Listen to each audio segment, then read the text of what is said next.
Hello everyone, नमस्कार आप सभी को। जय हिंद। और आप सभी का आज हिंदी की पहली कक्षा में स्वागत है। नमस्कार जी। बबली देवी जी कैसी हैं बताइए। आवाज वगैरह क्लियर है? एक बार क्लियर कर दे, बता दे कोई आवाज वगैरह गूंज तो नहीं रही है।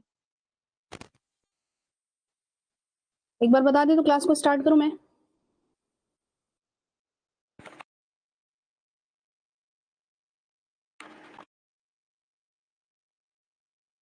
ओके, ठीक है, बढ़िया। नमस्कार हर्ष श्रीवास्तव, आपको भी नमस्कार।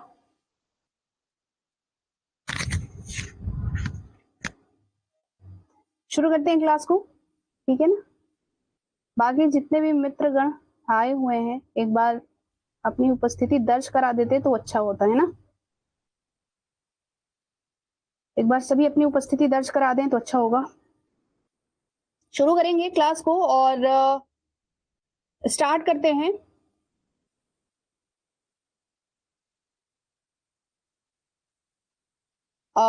हेलो जी, राजेश रानी जी। रानी या फिर Rami? Rami is your title? Title आपका एक बार चलिए, सबसे पहले हम लोग डिस्कस करेंगे एक बार। मैं कंटेंट्स आपको विषय वस्तु दिखा देना चाहती हूँ कि देखा जाए क्या है हिंदी में हम लोग को क्या पढ़ना है, ठीक है ना। और उसी के साथ चलना है, जिसको प्रायोरिटी देनी है, जिस मैटर को, जिस चैप्टर को हम लोग को प्राथमिकता देनी है उसको लेकर के, उसको ध्यान में रख करके चलना है हम लोग को, ठीक है ना। क्योंकि हमको एग्जाम क्वालिफाई करना है या फिर रिसर्च तो करना नहीं है ना। हमें एग्जाम क्वालिफाई करना है। मेन मुद्दा हम लोग का ये है कि हमें एग्जाम प्लस जो है कि शिक्षण को लेकर के, पेडागोजी को लेकर के जो उनकी विधियां है उस पर आपका कॉन्सेप्ट क्लियर रहना चाहिए।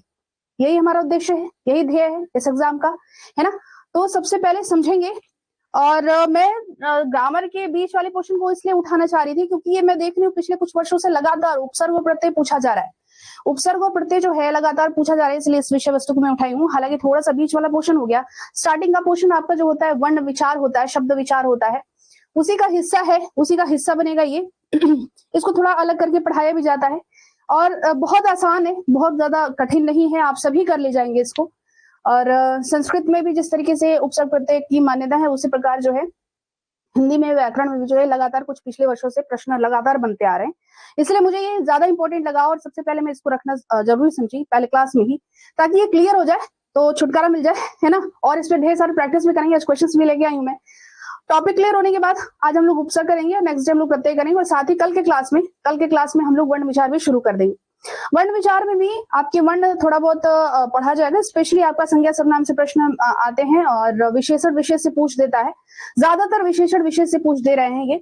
और साथ ही जो आपके मुख्य भाग है, संधि आता है, समास आता है, उपसर्ग प्रत्यय आता है, मुहावरा वगैरह विलोम शब्द के रूप में। क्योंकि आपको पता है कि गद्यांश और पद्यांश के रूप में ही ये सारे व्याकरण पूछे जाते हैं। आपको गद्यांश और पद्यांश दे दिए जाएंगे और गद्यांश पद्यांश से ही व्याकरण उठा करके ये पूछते हैं। ये डायरेक्ट क्वेश्चन पुट अप नहीं करते हैं। ये जो है आपको गद्यांश रहेगा, पद्यांश रहेगा, और दोनों में से आपके व्याकरण जितने भी उनको पूछने हैं वो पूछते हैं आपसे। स्पेशली आपका जो विकारी शब्द है, अविकारी शब्द है, ये सारे पूछे जाते हैं, जैसे कि क्रिया, संज्ञा, सर्वनाम, विशेषण से प्रश्न आ रहे हैं। और साथ ही जो है आपके क्रिया विशेषण समुच्चय बोधक का ज्ञान रहना चाहिए, संबंध बोधक का ज्ञान रहना चाहिए, कि अगर बीच में से हो सकता है रिक्त स्थान के रूप में पूछ दे तो ये भी आप तैयार रहेंगे, ठीक है ना। और अगली बात अगर करें तो उपसर्ग प्रत्यय को मैं इसलिए उठाई हूँ क्योंकि एक प्रश्न जो है कि 100% बनना है आपका, या तो पेपर 2 में बने या फिर पेपर फर्स्ट में बने, या फिर किसी भी सेक्शन में जो है कि बन सकता है आपकी, है ना। तो देखते हैं क्या है आज की क्लास में। आप लोग लगातार बने रहिएगा जितने लोग भी क्लास ले पा रहे हैं। बाकी जिनको थोड़ी समस्या हो रही थी कि क्लास जो है कि शाम को हमारे अनुसार टाइम टेबल नहीं बना है, तमाम तरीके की बातें, तो ये बताइए कि आप कहीं भी जाएंगे तो क्लास है ना, ये तो क्लास है। कोई आपके लिए बताइए, आपके विद्यालय की छुट्टी जो है कि 4-5 बजे तक होती है, आप घर पहुंचते होंगे 6 बजे, तो आप ये बताइए कोई भी संस्था 6 बजे के 2-4 सब्जेक्ट मान लीजिए रात तक खींचा जा सकता है, जिसका स्टूडियो, जिस घर में आकर के स्टूडियो 2 महीने 3 महीने स्टूडियो में बैठ जाए, है ना, वो समस्या होती है। बाकी जो चीजें हैं कि हम सुबह से ही क्लासेस स्टार्ट करते हैं, हर जहां भी बैच चल रहे हैं आपके सुबह से ही क्लासेस स्टार्ट होते हैं, तो ये थोड़ी सी रिकॉर्डेड क्लासेस पड़ी हुई है, ग्रुप में आप जुड़े ही हुए हैं, है ना, सारे के सारे। और आपसे पर्सनल हम लोग बात करते ही रहते हैं, कोई भी समस्या होगी आप वहां पूछ सकते हैं। रिकॉर्डेड क्लासेस ऑलरेडी पड़े हुए, आराम से आप घर जाकर के पैर पसार के बेड पे आराम से पढ़ के पढ़िए, क्या दिक्कत है ना। लाइव क्लासेस का थोड़ा सा ये फायदा होता है कि सडनली अगर कोई क्वेश्चन आपके सामने आ जाता है और आपको समझ में नहीं आ रहा तो आप डायरेक्ट पूछ लेते हैं, यही थोड़ा सा फायदा होता है लाइव क्लासेस। बाकी रिकॉर्डेड में भी तो आप आराम से बाकायदे रोक रोक करके वीडियो देख सकते हो, वीडियो रोका, यहाँ पे समझा पॉइंट को, लिखा, नोट किया, फिर से आप बढ़ा करके देख सकते हैं, है ना। तो कुछ लोगों की समस्याएं आ रही थी कि टाइम टेबल हमारे अनुरूप नहीं बनाया गया है, हमारे जो है कि अध्यापक अध्यापिकाओं के अनुरूप नहीं बनाया गया, क्योंकि विद्यालय की छुट्टी जो है 4 बजे के बाद तक होती है। तो थोड़ा सा इस समस्या को, हमारी भी समस्याओं को समझिए, है ना। आप तुरंत जाइए, आप भी तो 6 बजे तक फ्री होंगे, घर भी जाएंगे तो 2 घंटे में फ्री होने वाले आप, है ना। तो फिर हम वेट करें, फिर हमारे पास 6 सब्जेक्ट हैं, सारे सब्जेक्ट्स हैं, पेपर 1 पेपर 2 दोनों मिला करके, तो रात भर बैठ के, मतलब रात को 1-2 बजे तक चले कक्षा आपके हिसाब से, है ना। तो इसके लिए थोड़ा सा हम सॉरी भी होंगे और नहीं भी सॉरी होंगे, इसलिए क्योंकि नियम यही कहता है कि कक्षा आपकी 8-9 बजे तक शुरू हो जानी चाहिए, है ना। इसीलिए तो ध्यान में रखकर दोपहर तक क्लास रखा के थोड़ा बहुत छुट्टी मिलेगा आपको, तो उसमें पढ़ लेंगे आप, है ना। चलिए, बाकी आपको रिकॉर्डेड क्लासेस मिलते हैं। बाकी हमारे और भी विद्यार्थी है ना जो अभी टीचर नहीं बने हैं, उनके लिए भी तो क्लासेस चल रहे हैं, वो भी तो क्लासेस देख रहे हैं, वो सुबह से शाम तक क्या करेंगे, वो भी जुड़े हुए हैं ना, वो भी हमसे जुड़े हुए हैं। चलिए शुरू करते हैं क्लास को। और उससे पहले मैं आपको थोड़ा सा इनके विषय में परिचय करा देना चाहती हूँ, क्योंकि डेमो फर्स्ट है आपका, हिंदी का डेमो फर्स्ट है। YT पे क्लासेस ये मिल जाएंगे आपको, यूट्यूब पे आपका पहला क्लास भी रहेगा ये। तो इसी वजह से आप हमारे जो अध्यापक और अध्यापिका यहाँ पे देख रही हैं, एक ही अध्यापिका जी हैं यहाँ पे, है ना। बाकी हमारे टीचर्स हैं यहाँ पे, आप देख पा रहे होंगे, ये लोग हैं आपके तैयारी के लिए जुड़े हुए हैं। टेस्ट सीरीज और कंप्लीट बैच आपको मिलने वाला है, PDF नोट्स वगैरह मिल रहा है ना। सम्मान 1.0 बैच जो है कि पेपर फर्स्ट के लिए चला दिया गया, 999 रुपए प्राइस है अभी। पेपर सेकंड के लिए सम्मान 2.0 बैच जो स्टार्ट कर दिया गया है। फीचर्स की अगर बात करें तो 200+, इससे ज्यादा ही हो जाएगा भाई, बहुत ज्यादा हो जाएगा, क्योंकि क्लासेस चलने हैं। आवर्स लाइव क्लासेस रहेंगे आपके, फ्री PDF नोट्स रहेगा, एक्सपीरियंस फैकल्टीज आपके सामने देख रही होगी, आपने देख रखा होगा। पर्सनल मेंटरशिप आपको पर्सनली जो है ट्रीटमेंट मिल ही रहा होगा आप सभी को, है ना, कोई दिक्कत तो हो नहीं रही होगी। अनलिमिटेड वॉच टाइम, एक वीडियो को आप जितना चाहे खोल करके देख सकते हैं। और साथ ही जो है कि आपका ये 1 ईयर वैलिडिटी के साथ है, 1 ईयर वैलिडिटी यानी 1 साल तक आप इस वीडियो को दोबारा भी पेपर देना है तो आप दोबारा भी देख करके अपना निकाल सकते हैं। तो 1 साल की वैलिडिटी यहाँ पे बनी हुई है। और साथ ही 10+ फ्री टेस्ट, इससे भी ज्यादा मैं सोच रही हूँ इसको मैं और ऐड करवाऊंगी, ठीक है ना, और बढ़वाऊंगी मैं, टेस्ट सीरीज और ज्यादा होनी चाहिए आपकी, करवाएंगे वो, और भी चीजें देंगे। ये जितना दिख रहा है इससे ज्यादा आपको हलवा मिठाई मिलने वाली है, चिंता मत करिए, बस आप जैसा बोला जा रहा है पढ़ते जाइए, है ना। आइए कंटेंट पे आते हैं। तो हम लोग का क्या क्या पढ़ना है, हिंदी सब्जेक्ट को लेकर के क्या क्या पढ़ना है इसको समझेंगे। तो मौलिक व्याकरण जो ग्रामर पूछता है ना, हिंदी का जो मलाई होता है, मलाई जिसे कहते हैं, वो आपका व्याकरण में समाहित है। यहाँ पे इन चीजों को पढ़ेंगे। लेकिन सीटेट के मद्देनजर रखते हुए देखिए, अगर ये यूपी टेट होता या फिर स्टेट टेट होता ना, तो बहुत डीप ग्रामर पूछता है, उसमें बहुत ही डीप ग्रामर पूछता है, बहुत ही गहराई में जा करके ये व्याकरण को पूछते हैं। अगर स्टेट टेट होते हैं तो, स्पेशली यूपी टेट में तो मैंने देखा है बहुत ही धांसू प्रश्न होते हैं भाई, गजब के प्रश्न होते हैं, है ना। तो ये जो चीजें हैं व्याकरण में, जो सीटेट, हम सीटेट को नजरिया देते हुए सीटेट में क्या पूछने वाले हैं उनको ध्यान में रखते हुए हम विकारी शब्दों पे चलेंगे। विकारी शब्द मैं बताऊंगी, समझाऊंगी किसे कहते हैं। विकारी शब्द जो है, विकार के आधार पर शब्दों के 2 भेद होते हैं, विकारी और अविकारी। विकार का अर्थ होता है चेंजेबल, यानी कि चेंज, ठीक है ना, जिसमें विकार किया जा सके, लिंग वचन पुरुष आदि के अनुसार जो है कि किन्हीं शब्दों में परिवर्तन होता है, उसे विकारी शब्द, ये 4 होते हैं, संज्ञा, सर्वनाम, विशेषण, क्रिया, ये 4 होते हैं। तो इनको पढ़ना है, ये हम लोग पढ़ेंगे विकारी में। अविकारी की बात करें तो अविकारी में भी जो है 4 होते हैं, जिनका लिंग वचन पुरुष आदि के अनुसार परिवर्तन नहीं होता है, उसे अविकारी कहते हैं, ठीक है ना। जैसे कि आप क्या कहेंगे, उसमें आपका क्रिया विशेषण आ जाता है, क्रिया विशेषण आ जाता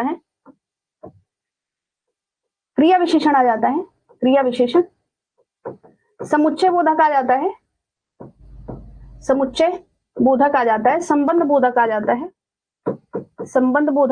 है, और विस्मय बोधक आ जाता है, ये 4 भेद होते हैं अविकारी, इनमें परिवर्तन नहीं होता है। जैसे एग्जांपल लूं, विस्मय बोधक को, आहा कितना खूबसूरत दृश्य है, आहा कितना सुंदर दृश्य है, इसमें जो आहा है वो विस्मय बोधक शब्द है। क्या आहा का आप लिंग बदल सकते हैं? क्या आहा का वचन बदल सकते हैं? क्या आहा का पुरुष बदल सकते हैं? नहीं, इनका कुछ भी बदला नहीं जा सकता है। इसी वजह से इन्हें अविकारी बोला जाता है। इन्हें क्या बोला जाता है? अविकारी, यानी कि जिनमें परिवर्तन लिंग वचन पुरुष के अनुसार ना हो रहा हो। एक बार बीच बीच में आप लोग बताते रहिएगा, आवाज वगैरह में कोई दिक्कत तो नहीं आ रही है? एक बार बीच बीच में बताते रहिएगा आप सभी, ठीक है ना। बबली जी, राजेश जी, हर चीज जरा बताते रहिएगा, ठीक है ना। कोई भी समस्या हो रही है, कोई भी दिक्कत हो रही है, एक बार बताइए। योगिता जी, योगिता जी वेलकम है आपका, आप न्यू लग रहा है आई हैं, आप बताते रहेगा। आवाज अगर क्लियर है योगिता जी एक बार बताएं आपके बैच में, योगिता जी। चलिए अब जो है अब हम यहाँ पे शुरू करते हैं और देखेंगे। तो ये आपके व्याकरण के कुछ मौलिक भाग होंगे जिन्हें हमें पढ़ना होगा। स्पेशली कुछ वर्षों से मैं देख रही हूँ लगातार अगर पीवाईक्यू आप उठाएंगे, प्रीवियस ईयर क्वेश्चंस उठाएंगे, उसमें विशेषण और विषय से स्पेशली पूछा गया है। विकारी शब्द से प्रश्न आ रहे, क्रिया से प्रश्न रह सकते हैं, रिक्त स्थान के रूप में भी प्रश्न रह सकते हैं। कुल मिला के आप कह सकते हो आपको 2 पद्यांश गद्यांश दिए रहेंगे, चाहे वो पेपर 1 हो चाहे पेपर 2 के फॉर्म में हिंदी लिया आपने, जिस भी फॉर्म में पेपर 1 में हिंदी लिया चाहे पेपर 2 में, सारे में आपको एक गद्यांश और पद्यांश दोनों का सामना करना है और दोनों को देख करके उनमें से जो है आपको व्याकरण छाट करके लिखना है, भरना है। अब उसी में वो संधि पूछ देते हैं, समास पूछ देते हैं, उपसर्ग प्रत्यय पूछ देते हैं और आपका ये जो मौलिक व्याकरण है आपका यहाँ से व्याकरण से वहां से पूछ देगा प्रश्न, तो यहाँ से जो पूछने उनको पूछने होते हैं, ठीक है ना। अगली बात संधि पढ़ेंगे हम लोग। संधि बकायदे बहुत ही सुंदर टॉपिक है ये और मुझे लगता है जनरल हिंदी जिस भी एग्जाम में पूछा जाता है उसका बहुत ही अहम भाग होता है ये।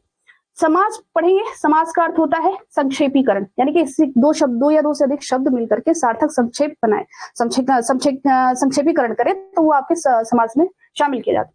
अलंकार पढ़ा जाएगा। प्रत्यय उपसर्ग जो आज का टॉपिक आपका होने वाला है, ये 2 दिन में मैं खत्म करने वाली हूँ। ये 2 टॉपिक आपका खत्म होने वाला है 2 दिन में, आज और कल में खत्म हो जाएगा, ठीक है ना। पर्यायवाची खूब ढेर सारा प्रैक्टिस करना है इसको, जितना ज्यादा प्रैक्टिस कर सकिएगा, जितना ज्यादा प्रैक्टिस करना होगा इसमें हम लोग बना करके करेंगे, ठीक ना। विलोम शब्द, मोहर, ये सब प्रैक्टिस की चीजें हैं। ये शब्द संचय है, आपकी शब्द शक्तियां हैं, इनमें खूब ज्यादा प्रयास करना है। इसका मैं प्रयास कराऊंगी, थोड़ा बैच में भी लेकर के आएंगे, जब ये टॉपिक खत्म हो जाएंगे इस पे हम लोग प्रैक्टिस करेंगे, ठीक है ना। ये चीजें हो गई। ये सारे कहां से आने हैं, गद्यांश और पद्यांश के अंतर्गत ये सारे शामिल होने। ये आपका क्या है 15 नंबर का टॉपिक है। ये क्या 15 नंबर का टॉपिक है। ये टोटल 15 मार्क्स का, मार्क्स 15 अंक के ये प्रश्न आपके इतने में से पूछे जाने वाले हैं। चलिए अगली बात कर लेते हैं। अगर बात करें भाषा शिक्षण की, 4 से 5 चैप्टर्स आपके कंप्लीट होते ही मैं भाषा शिक्षण को भी जोड़ूंगी। साथ ही मैंने आपको टाइम टेबल में लिखवा दिया, आप लोगों को टाइम टेबल मिल चुका होगा। टाइम टेबल मैंने आपको बताया था कि मंडे टू वेडनेसडे आपकी हिंदी चलने वाली है। आपकी क्या चलने वाली है, हिंदी चलने वाली है। और वही अगले दिन जो है आपका क्या होने वाला है, थर्सडे टू सैटरडे हो जाएगा। यहाँ पे सैटरडे इंग्लिश चलेगी आपकी, ठीक है ना। सैटरडे इंग्लिश चलने वाली है, क्लियर है। बाकी जो इंग्लिश है और हिंदी है इसमें से आपके थोड़ा बौद्धिक क्षमता पे भी निर्भर करता है, क्योंकि गद्यांश और पद्यांश के रूप में प्रश्न आ रहा है। तो गद्यांश और पद्यांश को आपने जितना ध्यान से पढ़ा होगा, जितना ध्यान से पढ़ करके प्रश्न करेंगे उतना ही सहूलियत मिलेगी आपको अंकों को प्राप्त करने में। इसका ध्यान रखिएगा। और भी ट्रिक बताऊंगी मैं जब प्रैक्टिस कराऊंगी, गद्यांश पद्यांश का जब प्रैक्टिस कराऊंगी उस दौरान मैं समझाऊंगी कि प्रश्नों को कैसे हल करना है। बैच में चलेगा वो गद्यांश पद्यांश का एक सीरीज में 1 हफ्ते चलाने वाली हूँ, उसको चलेंगे जब पूरा सब्जेक्ट आपका ये पूरा कंटेंट 15 नंबर का कंप्लीट हो जाएगा, तो उसमें मैं प्रैक्टिस कराऊंगी कि आपको उसको सॉल्व कैसे करना है और कम समय में कैसे चुटकियों में उसको सॉल्व करना है, ठीक है ना। उसका ट्रिक मैं बताऊंगी, उस पर हम लोग सॉल्व करेंगे प्रश्नों को और साथ ही समझेंगे किस तरीके से क्या विधि होनी चाहिए हिंदी की, ठीक है जी। तो ये आपके होने वाले हिंदी और इंग्लिश सब्जेक्ट जिसने भी ले रखा है आपके लिए यहाँ पे ये चीजें बन रही है। चलिए शुरू करते टॉपिक को। फर्स्ट टॉपिक इज आपका पहला है उपसर्ग। उपसर्ग, देखिए उपसर्ग में भी उपसर्ग लगा है, उपसर्ग में भी उपसर्ग लगा है। ये ऐसे शब्दांश होते हैं, शब्दांश यानी कि शब्दों के अंश। शब्दांश का मैं प्रयोग कर रही हूं, मैं शब्द का प्रयोग नहीं कर रही हूं। शब्द और शब्दांश में अंतर समझिए। शब्द एक पूर्णतः स्वतंत्र शब्द है, वर्णों के समूह को शब्द कहा जाता है जो सार्थक अर्थ दे रहे होते हैं, वो शब्द हो गए। लेकिन शब्दों का जब खंडन किया जाए और शब्दों के खंडन करने के बाद कुछ उनके 2 भाग में जो है उनको वर्गीकृत किया जाए खंडित होने के बाद, और अलग अलग अर्थ सार्थक अर्थ दे रहे हों, ठीक है ना, उन शब्दों में से भी, तब वो जो है किससे जुड़े हुए हैं, उपसर्ग से जुड़े हुए हैं। वैसे भी उप का अर्थ होता है, उप का अर्थ होता है समीप या फिर नजदीक, समीप या फिर नजदीक। ये नजदीक जो है आपका क्या बन गया, उर्दू शब्द बन गया ना, जिसे आप अरबी कह सकते हो, और समीप या फिर नजदीक हो गया। और यहाँ पे सर्ग का अर्थ होता है सृजन। सर्ग का अर्थ क्या हो जाएगा, सृजन या फिर निर्माण या फिर सृष्टि, सृजन या फिर निर्माण इसका अर्थ होता है। यानी कि दो ऐसे शब्द जो समीप आने के बाद कुछ नए शब्दों का सृजन करते हैं, नए शब्दों का जन्म देते हैं, नए शब्दों को जन्म देते हैं, वो आपके क्या कहलाते हैं, उपसर्ग कहलाते हैं। अब देखिए उपसर्ग में भी उप जुड़ा हुआ है, यह भी एक उपसर्ग है। सर्ग मूल शब्द हो गया, इस मूल शब्द में उप जुड़ करके उपसर्ग बनाता है, तो उपसर्ग में भी उपसर्ग है, आप देख पा रहे होंगे, ठीक है ना। आइए अब इसके थोड़े से परिभाषाओं को समझ लेते हैं। और यहाँ पे उपसर्ग, उप का अर्थ है समीप, प्लस सर्ग यानी सृष्टि करना, किसी शब्द के समीप आकर नया शब्द बनाना ही उपसर्ग होता है। इसको कई अन्य नामों से जाना जाता है, कई अन्य नामों से जाना जाता है। वो कौन कौन से नाम है, आदि प्रत्यय कहते हैं। क्या कहते हैं उसको, आदि प्रत्यय कहते हैं। अब इसमें दो शब्द है, देखिए उपसर्ग और प्रत्यय जो है दोनों अपोजिट हैं, उल्टे हैं। उपसर्ग किसी भी शब्द के पहले लग करके बनता है, प्रत्यय किसी भी शब्द के अंत में लग करके बनता है। लेकिन यहाँ पे आप देख पा रहे होंगे विरोधाभास, यहाँ विरोधाभास देख पा रहे होंगे। आदि का अर्थ होता है शुरुआत, आदि का अर्थ होता है शुरुआत, और प्रत्यय से प्रत्यय जो कि आदि में ही लग जाते हैं, आदि में ही लग जाते हैं, उसको आदि प्रत्यय कहते हैं। व्युत्पत्ति मूलक, व्युत्पत्ति यानी रचना या फिर बनावट कहते हैं उसको। व्युत्पत्ति का अर्थ होता है रचना या फिर बनावट। तो व्युत्पत्ति मूलक प्रत्यय भी कहा जाता है, इन्हें रचनात्मक प्रत्यय भी कहा जाता है, ठीक है ना। तो ये सारे जो है प्रत्येक उपसर्ग के जो है कि कई अद्भुत नाम यहाँ पे देखने को मिलेंगे। अब बात कर ले उपसर्ग के कार्य क्या होते हैं व्याकरण में, है ना। हम भाषा में प्रयोग में लाते हैं, इनके कार्य क्या होते हैं, ये करते क्या है, क्या रीजन है इन्हें हमें पढ़ना पड़ता है, क्या कारण है ना। तो शब्द के अर्थ में कोई अंतर नहीं ला पाते हैं, शब्द के अर्थ में कोई अंतर नहीं ला पाते हैं, शब्द के मूल अर्थ को उल्टा कर देते हैं, शब्द के मूल अर्थ में एक ही नवीन विशेषता ला देते हैं, एक नवीन विशेषता ला देते हैं। अर्थ परिवर्तन नहीं होगा, बस उसमें एक नवीन विशेषता आ जाती है। इसके लक्षण क्या है, उपसर्ग जो है पूर्ण स्वतंत्र शब्द ना होकर के शब्दांश होता है। मैं पहले ही डिफाइन कर रही थी आपको कि ये शब्दांश होते हैं, ठीक है ना, ये शब्दांश होते हैं। उपसर्ग का प्रयोग शब्द के प्रारंभ में ही होता है, आदि में होता है, आदि, आदि यानी कि शुरुआत में, आदि में यानी कि शुरुआत में होता है। उपसर्ग शब्द के अर्थ में विशिष्टता ला देता है, एक स्पेशलिटी ला देता है उसके अर्थ में। उपसर्ग का प्रयोग वाक्य में स्वतंत्र रूप से नहीं होता है ना, स्वतंत्र रूप से कोई अर्थ देगा ही नहीं वो, ठीक है ना। तो वह किसी न किसी मूल शब्द चाहिए, उसको कोई ना कोई मूल शब्द रहना चाहिए जिसमें वह लग कर, जैसे कि सुदृढ़। अब यहाँ पे अगर बात करूं मैं, सुदृढ़, सुगठित, सुगठित यानी व्यवस्थित किया गया, और उसमें सु यानी कि अच्छे से व्यवस्थित किया गया। यहाँ पे जो सु है उसका अर्थ होता है अच्छे से या फिर अच्छा, अच्छा यानी गठित कैसा है, व्यवस्थित कैसा है, और भी अच्छा है। सुगठित, एक तो गठित हो गया कि व्यवस्थित किया गया, कैसे भी व्यवस्थित किया जा सकता है, लेकिन उसमें अगर सु लगा दिया जाए तो वह हो जाता है और भी अच्छे से सुगठित किया गया, और भी अच्छे से व्यवस्थित किया गया, तो वो सुगठित कहलाने लगेगा, है ना। अच्छा, एक अंतर और होता है उपसर्ग प्रत्यय में कि उपसर्ग जो होता है आपका अर्थपूर्ण होता है, उपसर्ग आपका अर्थपूर्ण होता है, वहीं पे प्रत्यय अर्थपूर्ण नहीं होता है। वह केवल शब्द के अंत में लग करके उस शब्द के अर्थ में परिवर्तन ला देता है, उसमें विकार ला देता है। बात आ रही समझ में। तो आपका जो उपसर्ग है वह पूर्णतः अर्थपूर्ण होना चाहिए। इसीलिए कई एग्जाम्स जो है कभी कभी उपसर्ग का अर्थ भी पूछ देते हैं, जैसे परा का अर्थ बताइए, अध का अर्थ बताइए, है ना, परी का अर्थ बताइए, ठीक है ना, सु का अर्थ बताइए, पर का अर्थ बताइए, बे का अर्थ बताइए, है ना, बिला का अर्थ बताइए, ये सब अरबी है, बिला का अर्थ बताइए, ये सब उपसर्ग है, ये सब। तो कभी कभी अर्थ पूछ देता है आपसे, है ना, तो इसको भी आप कंठस्थ करते हुए चलेंगे, क्लियर। आइए अब यहाँ पे देख पा रहे होंगे, संस्कृत से हिंदी तक की विकास यात्रा में हिंदी ने संस्कृत के उपसर्गों में परिवर्तन करके तद्भव उपसर्गों का निर्माण भी कर दिया है, यद्यपि ये बहुत ही कम होते हैं संख्या में, है ना। जैसे अगर हम बात करें अ की बात कर ले, अ की बात कर ले, तो अ का अर्थ क्या होता है, नहीं, अ का अर्थ होता है नहीं।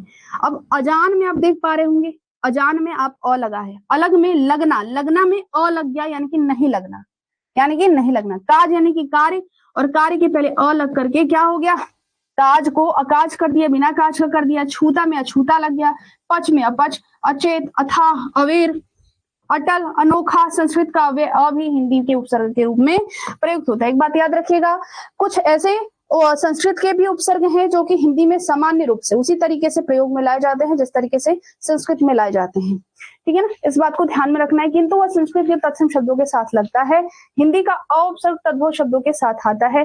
अब जैसे एक एग्जाम्पल मैं लूंगी यहाँ पे अध का, जिसका अर्थ क्या होता है, आधा होता है। अधमरा, अध कचरा, अध जला, अध पका, अध सीजा, यानी कि जो भी यहाँ पे मूल शब्द है, मूल शब्द को आधा कर दिया, उसने आधा अर्थ दे दिया, तो यह जो है कि आपका अध का अर्थ पूर्णतः बनते हुए दिखाई दे रहा। अब आपके उपसर्ग कुछ जो है, उपसर्ग जो है कि 3 प्रकार से बनते हैं। पहला तत्सम, तत्सम उपसर्ग यानी कि संस्कृत के उपसर्ग, ठीक है ना। दूसरी बात करूं मैं तो आपके हिंदी के कुछ उपसर्ग होते हैं, हिंदी के कुछ उपसर्ग होंगे, साथ ही आपके विदेशज होंगे। विदेशज में आपके बहुत सारे, जैसे अरबी फारसी हो गया आपका, अंग्रेजी के कुछ उपसर्ग हैं। इसको हम लोग एक एक करके पढ़ेंगे, समझेंगे, और साथ ही उदाहरण के साथ मैं आज क्वेश्चंस भी लेके आई हूँ, प्रश्न भी लेके आई हूँ, तो कुछ प्रश्नों को भी हम लोग हल करेंगे, सॉल्व करेंगे, और जो है जो पिछले कुछ एग्जाम में पूछे जा रहे हैं उसको भी मैं लेके आई हूँ, है ना। समझेंगे कि ऐसे प्रश्न ये पूछ रहे हैं, यहाँ से कैसे समझेंगे, क्योंकि हमारा मुद्दा है एग्जाम को टारगेट करना, एग्जाम को टारगेट करना। हमें बहुत ज्यादा डीपली व्याकरण नहीं यहाँ पढ़ना है, हमको जितना सीटेट पूछते हैं, सीटेट जैसे ही जितनी हमसे उम्मीद लगा के बैठा है, हमें उतना ही उत्तर करना है, ठीक है ना। तो आइए, अब जैसे यहाँ पे कुछ संस्कृत के उपसर्ग दिए हुए हैं, है ना, और सबका अर्थ में येलो वाला जो यहाँ पे आप येलो फॉन्ट देख पा रहे हैं आप, येलो प्रिंट पे ये अर्थ रहेंगे आपके, ये आपके अर्थ रहेंगे, और यहाँ पे जो है बाकी जो आपके व्हाइट में इसका उदाहरण दिया हुआ है। समझेंगे, समझेंगे, समझते हुए चलेंगे।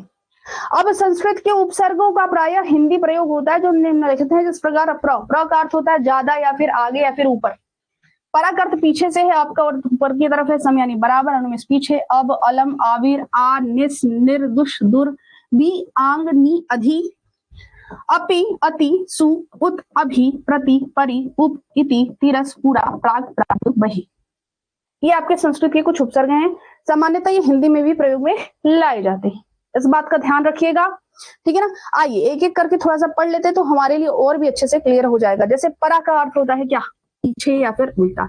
आप देख पा रहे होंगे परा मैंने लिया है ना। परा, परा का अर्थ होता है पीछे या फिर उल्टा, या फिर अनादर करने के अर्थ में लिया जाता है, नाश करने के अर्थ में लिया जाता है ना, अधिक के अर्थ में भी लिया जाता है। जैसे पराजय, जय से पीछे होना, जय यानी कि विजयी होना, यानी जीतना, जीतने से पीछे हो जाइए, हट जाइए, जय जय का नाश हो जाए तो पराजय हो जाता है। पराभव, भव यानी होना, परा लग गया यानी कि नहीं होना या फिर पीछे, मतलब नहीं होना के अर्थ में हो जाएगा। पराक्रम, परास्त, सारे में परा परा आप देख पा रहे होंगे, है ना। पराअस्त, परा यानी कि पराअस्त हो गया यहाँ पे, ठीक है ना, अस्त का उल्टा कर दिया यहाँ पे परा। परि की बात कर ले, परि का मतलब होता है चारों, जैसे पर्यावरण, पर्यावरण होता है, पर्यावरण में भी जैसे परिधन आवरण होता है, परिधन आवरण होता है, जहां पे जो है कि यड़ संधि बनती है, यड़ संधि बनती है, संधि जब पढ़ाएंगे तो और अच्छे से समझ में आएगा आपको। यहाँ पे जो र है, ई की मात्रा और आ की मात्रा मिलकर के यहाँ पे या बन जाता है यड़ संधि के हिसाब से, लेकिन यहाँ पे परि जो है उपसर्ग लगेगा, यहाँ पे पर्यावरण भी इसका उदाहरण हो जाता है, जिसका अर्थ होता है चारों ओर, है ना। परिभ्रमण, परिक्रमा, परिणाम, प्र में आएंगे, इसका अर्थ होता है अधिक या फिर आगे या फिर ऊपर। प्रदेश हो गया, प्रपंच हो गया, प्रपात हो गया, प्रबंध हो गया, प्रभाव, प्रदान हो गया, प्रखंड हो गया, प्रहार हो गया, प्रकांड हो गया, ठीक है ना। पूरा में अगर लेंगे तो ये प्रभा अलग है, ये प्रभा अलग है, ये प्रदान अलग है, ठीक ना। प्रभा अलग है, प्रदान अलग है, इस बात को ध्यान रखिएगा। पूरा, पूरा का अर्थ होता है अनादि, है ना, जिसके आदि का पता ही ना हो, जिसके शुरुआत का पता ही ना हो, पूर्व काल में मतलब पहले काल में, जैसे पूरा काल, पूरा तत्व, पुरातन। प्राक का लेंगे तो प्राक का भी अर्थ होता है पहले का, प्राक कथन, प्राक कर्म, प्रकथन, प्राग ऐतिहासिक है, ये प्राग छोड़ दिया है, प्राग ऐतिहासिक है, ये प्राग ऐतिहासिक है, ठीक है ना। इसमें भी संधि है, इसमें भी संधि होती है, प्राक धन इतिहास होता है, प्राग धन ऐतिहासिक होता है तो प्राग ऐतिहासिक बन जाता है। तो वो जो है आपका व्यंजन संधि के नियम पे यहाँ पे लगता है, तो प्राग ऐतिहासिक, तो उसमें भी प्राग होता है। सम का अर्थ होता है बराबर, सम का अर्थ क्या हो जाता है, बराबर, अक्षर साथ या फिर पूर्ण, जैसे संकल्प, संगम, संग्रह, संतोष। तो यहाँ पे जो है सम का अर्थ प्रादुर में प्रगट या फिर बाहर होना, प्रगट होना या फिर कोई भी चीज एक्सपोज हो जाना, बाहर हो जाना, उसको बोलते हैं प्रादुर, प्रादुर्भाव बोलते हैं, प्रादुर्भूत बोलते हैं। एग्जाम्पल यहाँ पे दिया हुआ है, ठीक है ना। उसी प्रकार आपका बही का, बही का अर्थ भी क्या होता है, बाहर होता है, जिसका बहिर्दार, बहिष्कार, बहिष्कृत, बहिरंग, बहुत सारे एग्जाम्पल हैं। अलम, अलम का अर्थ क्या हो जाएगा, यथेष्ट, यानी कि यथाइष्ट, यथाइष्ट यानी कि जैसी इच्छा हो वैसी, ठीक है ना, जैसी इच्छा हो वैसी। अलम का अर्थ यह होता है, जैसी इच्छा हो वैसा। पर्याप्त यानी कि संपूर्ण, जितना प्राप्त हो आपका पर्याप्त हो जाता है। अलंकार, अलंकृत इसके मुख्य उदाहरण है। आविर में आएंगे तो आविर का अर्थ भी वही जो आपका प्रादुर का होता है, प्रादुर का अर्थ जो होता है वही आविर्भाव, प्रादुर्भाव, आविर्भाव, है ना। तो आविष्कार, यहाँ पे आविष्कार देख पा रहे होंगे, आविष्करण, तो जो आ भी होता है वह भी जो है आविर लेकर के चलेगा, है ना। इति में चलेंगे तो इति का अर्थ होता है या तो अंत या फिर यह, इतिश्री हो गया, इतिवृत्त हो गया, इतिहा हो गया। तीरस में तिरस्कारहीन, जैसे तिरस्कार तो क्या होता है, हीन होता है या फिर तुक्ष समझना, किसी चीज को हीन समझना या फिर तुक्ष समझना, आपका क्या कहलाता है, तीरस कहलाता है। जैसे कि तिरस्कार, तिरोहित, तिरोहित का अर्थ क्या होता है, छिपा हुआ। वहीं पे बात करेंगे दुर की और दुष्ट की, तो बुरा, दुष्ट, कठिन के अर्थ में होता है यह, जैसे कि दुराचार यानी कि बुरा व्यवहार, दुष्कर्म यानी बुरे कर्म, दुर्गम यानी जहां जाना कठिन हो, दुर्दशा यानी कि बुरी दशा, दुशासन यानी बुरा शासन। तो आप देख पा रहे हैं ये दुशासन में आप देख पा रहे हैं श है, यह संधि बनाए भाई, यह संधि बनाए, दुधन शासन होता है, दुधन शासन, ठीक है ना। तो अगर विसर्ग के बाद अगर तालव्य श आता है, यह विसर्ग संधि का नियम होता है, तो यह जो है दो विसर्ग आपका आधा श में, आधा तालव्य श में बदल जाता है, दुशासन हो जाता है। यह विसर्ग संधि का नियम है, जब संधि पढ़ाऊंगी ना उसमें आपको समझ में आएगा कि कैसे बनाइए, लेकिन है यह दुर का ही, दुष्ट का ही, ठीक है ना। आगे ये कुछ एग्जाम्पल थे आपके संस्कृत के उपसर्ग के, ठीक है ना, ये कुछ उदाहरण आपके संस्कृत के उपसर्ग के थे।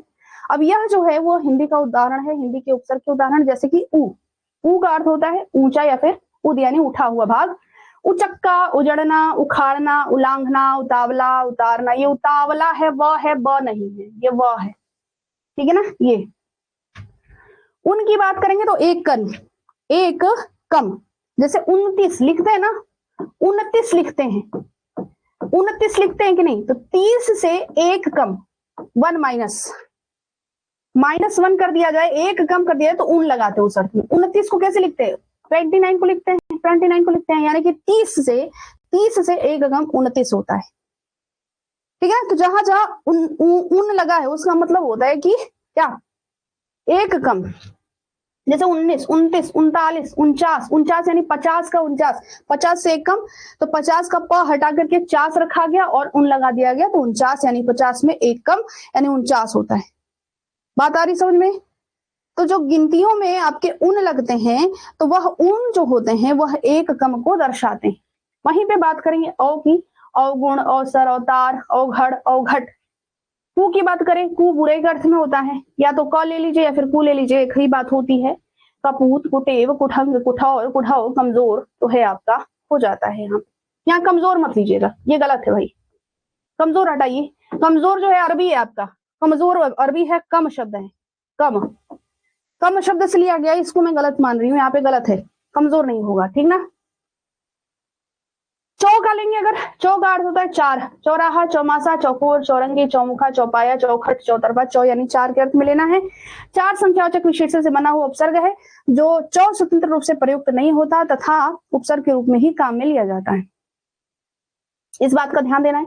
यानी अगर आपको चार का इस्तेमाल करना है तो चौ नहीं बोलेंगे आप, स्वतंत्र रूप से प्रयोग में नहीं, यह मूल शब्द के साथ जुड़कर ही प्रयोग में लाया जा सकता है, इस बात का ध्यान रखिएगा आप लोग, ठीक है ना। अब अगली बात करें दू की, दू का अर्थ होता है दो के अर्थ में, यहाँ पे चौ का अर्थ चौ में लिया जा रहा है। ती का तीन के रूप में लिया जाएगा, तिकोना, तिपाई, तिरंगा, तिगुना, तिमाही, दुगना, दुमट, दुनाली, दुभात, दुधार, दुभाषिया, दुलत्ती, दुरंगा। इस तरीके से जो है आप देख पा रहे होंगे हिंदी के कुछ उपसर्ग हैं यहाँ पे मिले हुए। अब आइए कुछ अरबी और फारसी के उपसर्ग होते हैं, जैसे कि अल की बात करें तो यहाँ अल का यहाँ पे अलबत्ता, अलविदा है ना, अलबेला, अलमस्त उदाहरण दिख रहा होगा। एन का अर्थ क्या हो जाता है? ठीक। एन का अर्थ क्या हो जाता है? ठीक। एन वक्त पे, एन हिकमत हुई है, एन आदमी, ठीक आदमी, है ना। कम के अर्थ में थोड़ा हीन, जैसे कि कमजोर का मैंने अभी एग्जाम्पल अभी मैंने अंडरलाइन किया था, है ना, अधोरेखित किया था, तो वह जो है आपका कमजोर, कमसीन, कम उम्र। खुश का अर्थ होता है अच्छा, खुशबू, खुशकिस्मत, खुशहाल, खुशखबरी, खुश दिल। गैर का अर्थ क्या होता है? भिन्न या फिर रहित, बिना, ठीक है ना। गैर का गैर हाजिर, गैर कानूनी, गैर मुल्क। दर में क्या होता है अर्थ? में का अर्थ निकालता है यह, ठीक ना, जैसे दर हकीकत, दरअसल, दरकार, दरमियान, दरबार। ना का अर्थ बिना के लिए लगाया जाता है, जैसे ना लायक, लायक नहीं है वो, ठीक है ना, ना के अर्थ में। ना पसंद, पसंद नहीं है। ना काम, बिना काम का। ना कारा, बिना कारा यानी कि काम का। ना चीज यानी कि कोई ऐसी चीज के रूप में ना हो, है ना। फी यानी प्रत्येक, फी मीन्स फी आदमी, फी फैशन, फी, और यहाँ पे देखिएगा नुक्ता लगा हुआ है, यहाँ पे नुक्ता लगा हुआ है, इस बात का ध्यान दीजिएगा यहाँ पे, ठीक है ना।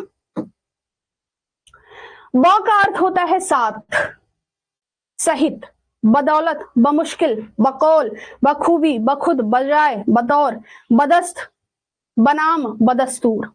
ब के अर्थ में क्या लेते हैं? साथ के अर्थ में ब का इस्तेमाल करते हैं ना। अब बर का अर्थ लेंगे तो बर किसका है? बर का अर्थ होता है ऊपर। ये सब जो है कि पूछा जा सकता है कि आपके विदेशज हैं कि नहीं, अर्थात आपके अरबी फारसी कौन कौन से हैं, इसमें से अरबी कौन से हैं, फारसी कौन से कई बार कई एग्जाम्स पूछे हुए हैं जिसमें हिंदी पूछी जाती है। बर का अर्थ होता है ऊपर, जैसे बर्खास्त, बर्दाश्त, बरतरफ, बरवक्ता। बा का अर्थ भी साथ के लिए ही यूज किया जाता है, बा वफा, बा कलम, बा कायदा, बा इंसाफ। बे का अर्थ बिना के लिए इस्तेमाल करते हैं, जैसे बेअक्ल, ये बेअक्ल लगा लीजिएगा, बे है यहाँ पे। बेवकूफ, बेरहम, बेइज्जत, बेचारा, बेचैन, बेहोश, बेहतर। ला का अर्थ बिना के अर्थ में यह भी लिया जाता है। बिना के अर्थ में देखिए कि ये हो गया और ना भी हो गया, ना भी बिना के लिए ही इस्तेमाल किया जाता है, ठीक है ना। जैसे लाचार, लावारिश, लाजवाब, ला इल्म, ला इलाज, लापरवाह, लापता। बिना या फिर गैर मौजूदगी कहिए तो ठीक होगा, यानी उसके बिना, बिना के अर्थ में लिया जाता है। वहीं पे बात करेंगे सर की।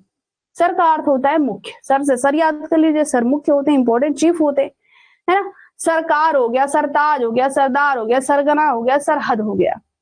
हम बराबर के अर्थ में लेते हैं, हम उम्र हो गया, हमदर्द हो गया, हम वतन, हम सफर, हमराज, हमदम। हर और प्रत्येक के अर्थ में लिया जाता है, हर साल, हर माह, हर एक, हर तरह। तो ये थे आपके कुछ उसके अरबी और फारसी के मूल शब्दों के साथ जुड़ा हुआ उपसर्ग, ठीक है ना। और वो उपसर्ग भी आपके किसके होते हैं?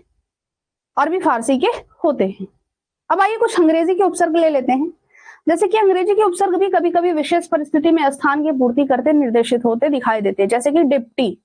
डिप्टी का अर्थ होता है सहायक, है ना।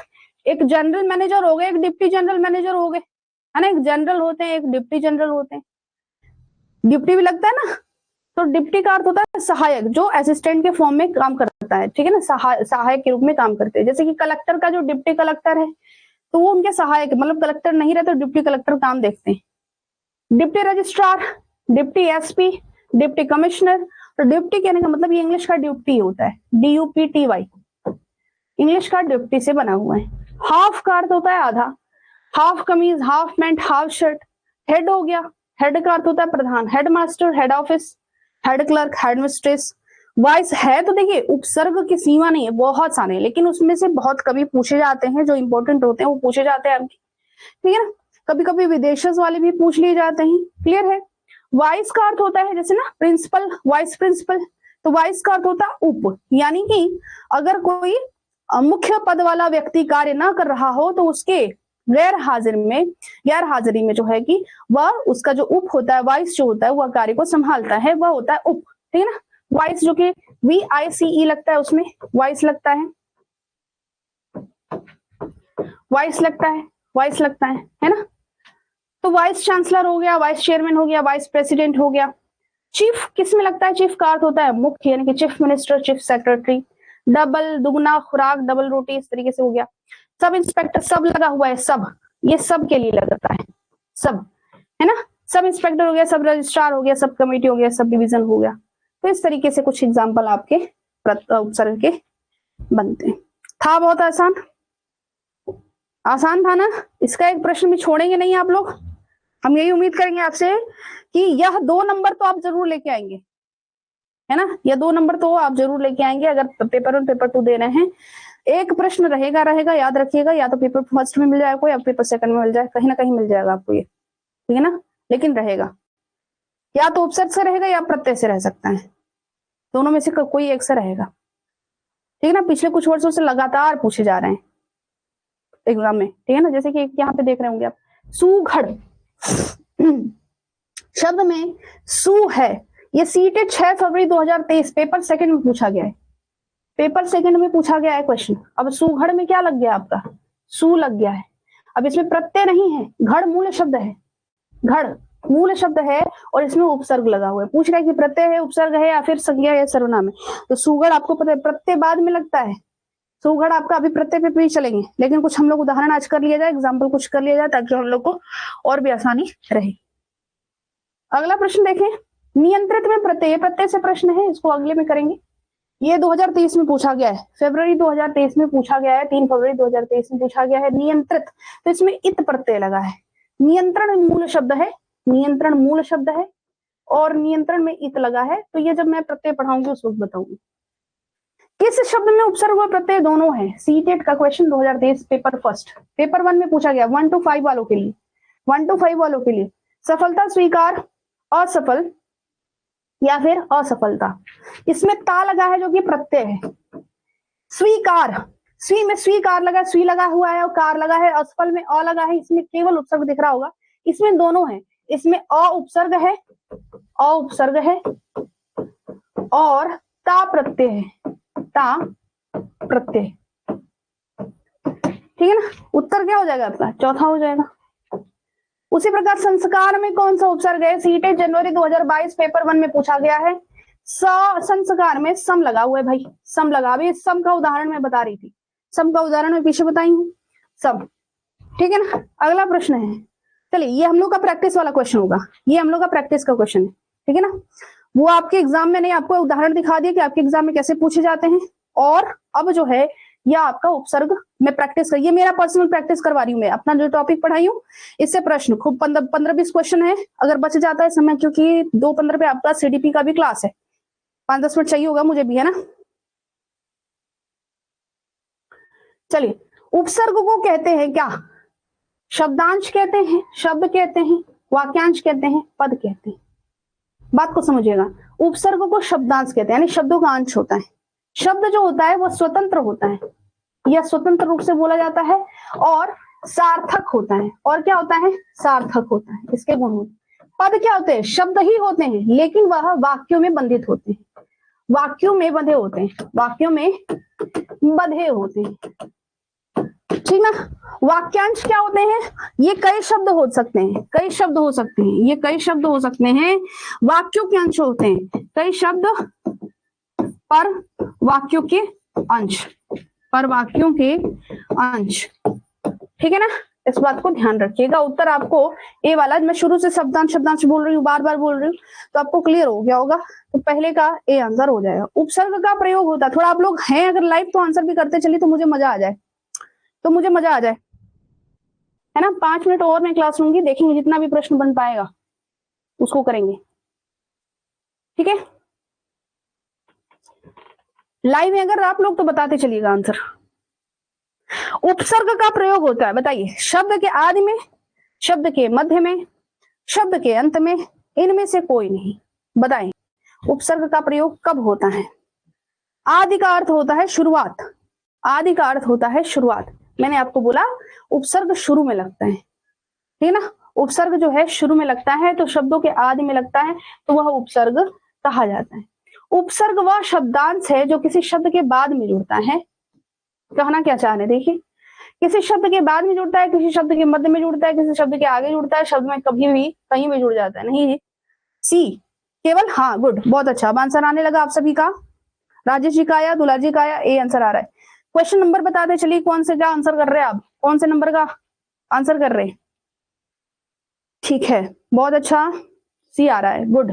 इसका बताइए, निर्गुण शब्द में उपसर्ग है, कौन सा उपसर्ग लग सकता है इसमें? नी लगा है, बड़ी नी, निर लगा है, निर्गुण लगा है, बताइए क्या लगा है इसमें?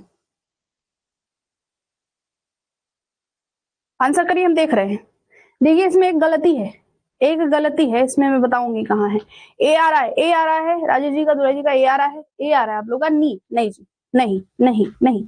ये बताइए, अगर नी लगा दे रहे हैं और मूल शब्द आपका गुण है, मूल शब्द आपका गुण है, यही मूल शब्द है ना, इसमें आप अगर नी जोड़ेंगे तो ये तो निगुण हो गया ना। र कहाँ गया, र कहाँ गया, र कहाँ जाएगा बताइए?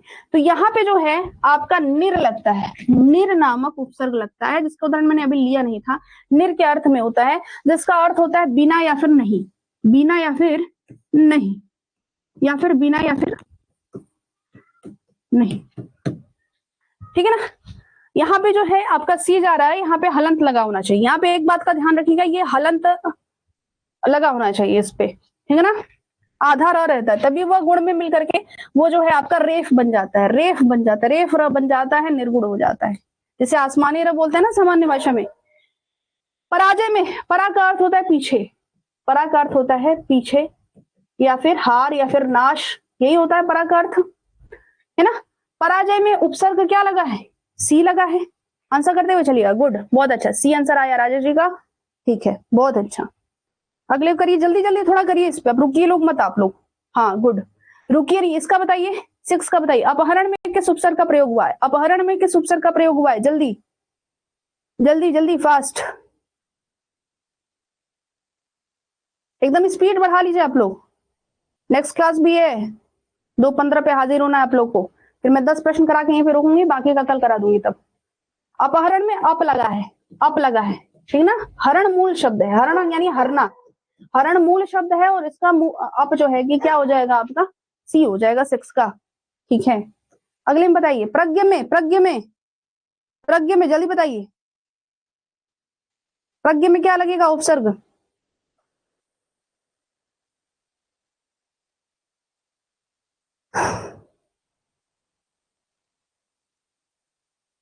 क्वेश्चन देर से पहुंच रहे हैं क्या मेरे? डी आ रहा है, डी आ रहा है आंसर, डी। आपको अभी आप तब समझे नहीं। य प्रा देख रहे हैं, कहीं भी प्रा का प्रयोग है? प्रा है कहीं, ये बताइए, प्रा है कहीं? प्रा मैंने पढ़ाया भी नहीं, प्र बताया मैंने, प्र पहले ही बताया था, पहला ही उपसर्ग मैंने प्र बताया था, जिसका अर्थ होता है अधिक या फिर ज्यादा। ज्ञ का अर्थ होता है ज्ञ से ज्ञानी, बचपन से ही पढ़ते आ रहे हैं आप लोग, ज्ञ से ज्ञानी यानी कि ज्यादा ज्ञानी व्यक्ति को प्रज्ञ बोला जाता है, ठीक है ना। इसमें क्या लगा है? बी लगा है। आप उपसर्ग दिए गए विकल्पों में से किसके साथ प्रयोग में लाया गया हो सकता है? बताइए, अब किसके साथ लग सकता है, लगा के देखिए। ये अपराम बन जाएगा, अपराम बनेगा, अपमान बनेगा, अपजय बनेगा, अपहरण बनेगा, कौन सा सही होगा बताइए, कौन सा सही होगा? अपराम कोई शब्द होता है? नहीं, अभिराम होता है, अभिराम का अर्थ होता है सुंदर, अपराम नहीं होता है। अपजय नामक भी कोई शब्द नहीं है, अपजय शब्द भी नहीं, अपहरण भी नहीं होता है। अपमान लगेगा, मान के साथ अप लगता है, अप का अर्थ होता है क्या? पीछे या फिर उल्टा, विरोध में शब्द उत्पन्न करना, तो आपका बी हो जाता है, 8 का बी। अनुपसर्ग से कौन सा बना है? अनुचर, अनुपमा, अंतर या फिर आपका अनुत्तर, कौन सा बना है? देखिए यहाँ पे अन बना है, अन, यह अन धन उत्तर है, अन धन उत्तर है, तो यहाँ पे आधा ना ऊ से मिलकर के नू बन जाता है, नू बन जाता है, तब अनुत्तर हो जाता है। यहाँ पे अन धन तर है, अन धन तर है, तो यहाँ पे अन बन रहा है, अन बन रहा है, अनु नहीं बन रहा है। अनुपमा में अन धन उपमा, अन धन उपमा, ठीक है ना। तो न ऊ के साथ मिलकर के नू बन गया, अनुपमा हो गया, तो तीनों कैंसिल कीजिए, उत्तर आपका अनुचर होगा। चर यानी चलना, नौकर के लिए कहा जाता है, जो फॉलो करता है आपके पीछे चलता है, वो होता है अनुचर। चर का अर्थ होता है चलना, तो अनुधन चर, अनुधन चर। अनु का अर्थ मैंने पीछे बताया है, ठीक है ना, अनु का अर्थ मैंने पीछे बताया है, जिसका अर्थ क्या बताया था मैंने पीछे, ठीक है ना। ए हो जाएगा, 9वें का ए हो जाएगा। अगले पे आइए, अगला है प्रत्येक शब्द में उपसर्ग क्या है। प्रत्येक शब्द में उपसर्ग क्या है, तो प्रत्येक शब्द में प्रतिधन एक, प्रतिधन एक, यहाँ पे छोटी की मात्रा और यहाँ का ए, दोनों मिल करके ये बनाते हैं, ये यड़ संधि। अगर संधि में जाए तो ये यड़ संधि बनाता है, ठीक है ना। तो प्रत्येक जो है प्रति से बना है, प्रति से बना, यह उपसर्ग होता ही नहीं है, प्र होता है, तो प्र का भी उदाहरण आपको दिखाई हूं मैं। प्रतिधन, प्रति का अर्थ होता है हर एक, ठीक है ना। अपमान में उपसर्ग है अप, अभी अभी हम लोगों ने अपमान किया है ना। सम उपसर्ग से बना है, संयोग, सुकर्म, समभाव या फिर स्वयं। बताइए सम से क्या बना है, तो आपका स्वयं, सम से जो है आपका क्या हो जाएगा, यहाँ पे आपका संयोग, संयोग हो जाएगा, ठीक है ना, संयोग हो जाएगा। ये वाला सम नहीं, ये सम भाव, ये वाला सम यहाँ पे नहीं लगेगा, यहाँ पे सु है, यहाँ पे सु उपसर्ग है, यहाँ पे स्व है, ठीक है ना। आगे निगुण में क्या है, गुड़, गुड़ यानी कि गुड़ी, समझदार, ठीक है ना, गुणवान, निगुण। तो नी लग गया उसमें, नी उपसर्ग लग जाता है इसमें, ठीक है ना, इसमें हो जाएगा ए, 13 का ए हो जाएगा। अलबत्ता, अलबत्ता में अल लगाया, अभी भी मैंने पढ़ाया, अरबी वाला पहला ही पढ़ाया था मैंने, अरबी फारसी वाला पहला ही पढ़ा था, तो आपका क्या हो जाएगा, यहाँ पे अल लग जाएगा। अगले में आइए, बद उपसर्ग किस शब्द में है, बदस्तूर, बदौलत, बदमाश, इनमें से कोई नहीं। बद, बद, बद किस में है, इसमें ब दस्तूर है, ब यानी कि साथ में, ब धन दस्तूर है, ठीक है ना। इसमें क्या है, ब धन दौलत, दौलत के साथ, दौलत के साथ। बदमाश में बद लगा है, बद धन माश है, तो बदमाश में लगा हुआ है, तो बद उपसर्ग जो है आपका 16 का सी हो रहा है। उन उपसर्ग से बना है, 19 कैसे लिखते हैं, 19 कैसे लिखते हैं, उन लिखेंगे, उन भी आपका 9 आधा रहना चाहिए, इस बात का ध्यान रखिए। तो जहां 9 आधा रहेगा वो आपका उत्तर हो जाएगा। 19 इस प्रकार लिखा जाता है, 20 का 1 कम। असाध्य, असाध्य, साध्य यानी सधा हुआ, और जो कि न साधा जा सके उसके लिए अ का इस्तेमाल करते हैं। तो साध्य में अ लगा है, अर्थात अ का अर्थ क्या होगा, अ का अर्थ निषेध से होता है। ये देखिए अर्थ पूछ दिया, उपसर्ग का क्या अर्थ है, अर्थ, ठीक है ना। ये हो जाएगा आपका, यहां पे क्या हो जाएगा, यहाँ पे आधा के लिए कौन सा उपसर्ग लगेगा, अध उपसर्ग लगेगा। अध, पूरा के लिए परी, या फिर चारों तरफ संपूर्ण, या फिर सम भी लग सकता है, सम भी लग सकता है, ठीक है ना। तक के लिए क्या लगेगा, आ, जैसे कि आजीवन, आमरण, ठीक है ना।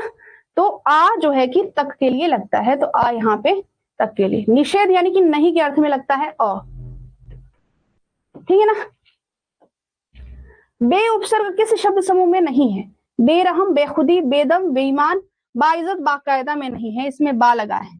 बा का अर्थ होता है साथ, बा का अर्थ क्या होता है, साथ। तो बेरहम में बे लगा है, इसमें भी बे लगा, इसमें भी बे लगा है। बेसहारा में, बेइज्जत में बे लगा, लेकिन बा इज्जत, बाकायदा में बा लगा है, बा में साथ होता है। स्वयंवर में स्वयं लगा है, ठीक है ना, स्वयं लगा है, तो स्वयंवर आपका यहाँ पे सी हो जाएगा। अनंग में क्या लगा है, अ न लगा है, अन धन अंग, ठीक है ना। तो ये न आधा अ से जुड़ा, तो पूरा नंग बन गया, है ना, तो अनंग हो गया, तो अन लगा है यहाँ पे, अनुपसर्ग लगा है। बाकी कल हम लोग प्रत्यय को पढ़ेंगे, कल की टॉपिक आपकी प्रत्यय होगी। आज क्लास यहीं पे हम रोकते हैं, हिंदी की पहली क्लास आपकी समाप्त हो चुकी है। मिलते हैं नेक्स्ट क्लास में, जल्दी से आप लोग 5 मिनट बाद कहाँ आ जाइए, जल्दी से आ जाइए सीडीपी वाले क्लास में, ठीक ना। मिलते हैं उसी क्लास में, तब तक के लिए बाय बाय, जय हिंद आप सभी।